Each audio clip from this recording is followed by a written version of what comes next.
ഈ വർഷത്തെ ഏഷ്യ കപ്പും ഡിസംബർ വരെയുള്ള ഇന്ത്യയുടെ ക്രിക്കറ്റ് ഷെഡ്യൂളും ഏറെക്കുറെ ഇപ്പോൾ ഫൈനലൈസ് ആയിട്ടുണ്ട്. ഇന്ത്യയും പാകിസ്ഥാനും തമ്മിലുള്ള പ്രശ്നങ്ങൾ മൂലമായിരുന്നു ഏഷ്യ കപ്പ് ഇന്ത്യ കളിക്കില്ല എന്ന നിലയിലുള്ള വാർത്തകൾ നേരത്തെ വന്നത്.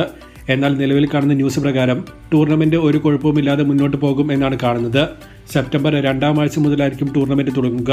6 ടീമുകളായിരിക്കും ഏഷ്യ കപ്പിൽ ഉണ്ടാകുന്നത്. ഇന്ത്യ, പാകിസ്ഥാൻ, ശ്രീലങ്ക, അഫ്ഗാനിസ്ഥാൻ, ബംഗ്ലാദേശ്, UAE തുടങ്ങിയവരായിരിക്കും ആ ടീമുകൾ. ഇതിന്റെ പ്രൊമോഷൻ വർക്ക് പോലും ഓൾറെഡി സ്റ്റാർട്ട് ആയിട്ടുണ്ട്. നെക്സ്റ്റ് വീക്ക് ഏഷ്യൻ ക്രിക്കറ്റ് കൗൺസിലിന്റെ മീറ്റിംഗ് നടക്കുമ്പോൾ ടൂർണമെന്റിന്റെ ഫുൾ ഷെഡ്യൂൾ പുറത്തുവിടാനാണ് പ്രതീക്ഷിക്കുന്നത് എന്നാണ് ന്യൂസ്.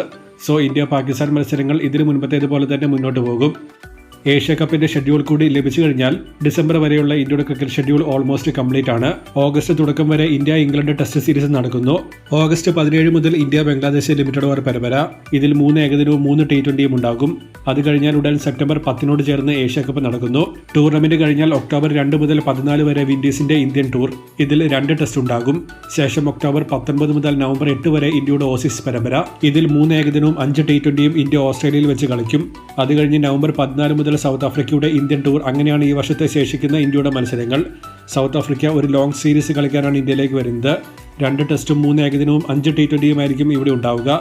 ഇതാണ് ഇന്ത്യയുടെ ഈ വർഷത്തെ മത്സരക്രമങ്ങൾ.